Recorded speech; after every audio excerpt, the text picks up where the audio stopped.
Assalamualaikum warahmatullahi wabarakatuh. Perkenalkan, nama saya Indah Ratnasari. Saya kuliah di Universitas Muhammadiyah Mataram, Fakultas Keguruan dan Ilmu Pendidikan, jurusan Pendidikan Pancasila dan Ilmu Kewarganegaraan. Saya akan mempresentasikan tugas mata kuliah Pendidikan Logika yang diampu oleh Bapak Sadam, dan sekarang saya akan mempresentasikan makalah saya yang berjudul Kategori, Predikabel, dan Klasifikasi. Yang pertama adalah kategori. Di dalam Kamus Besar Ilmiah Populer tertulis bahwa pengertian dari kategori adalah golongan, tingkat, kelas, atau bagian, dan kategori juga bagian dari sistem klasifikasi atau golongan, jenis, pangkat, dan sebagainya.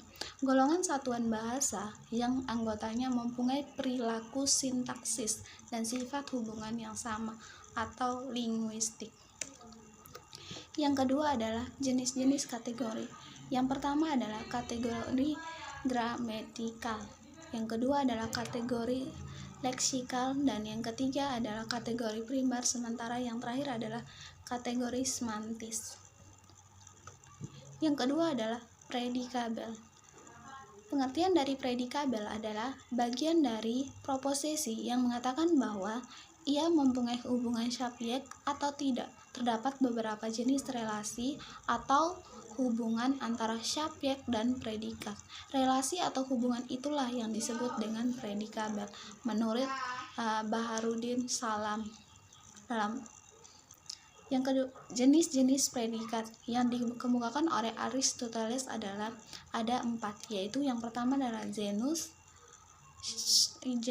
differentium, proprium, dan accident.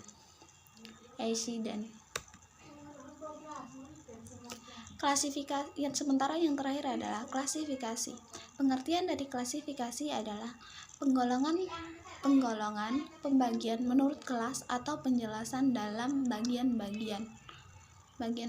Sehingga menurut pemakalah, kata kategori, klasifikasi maupun golongan adalah sinonim. Maksudnya di sini adalah dari ketiga topik pembahasan tadi, mereka itu mempunyai maksudnya sama-sama mempunyai makna yang sama. Dan konsep dari klasifikasi atau kategori tersebut hanyalah untuk menempatkan objek tertentu dalam sebuah kelas atau untuk mengemukakan hubungan mengenai objek tersebut dalam norma yang mencakup pengertian lebih atau kurang dibandingkan dengan objek lain, seperti panas atau dingin, lebih panas atau lebih dingin, menurut Amsal Bakhtiar. Sehingga pengertian dari klasifikasi adalah pengelompokan barang yang sama dan memisahkan dari yang berbeda menurut spesies atau kelasnya. Adapun kehidupan sehari-hari, pekerjaan mengkelompokkan sangat sering dilakukan. Cara membuat kategori atau klasifikasi.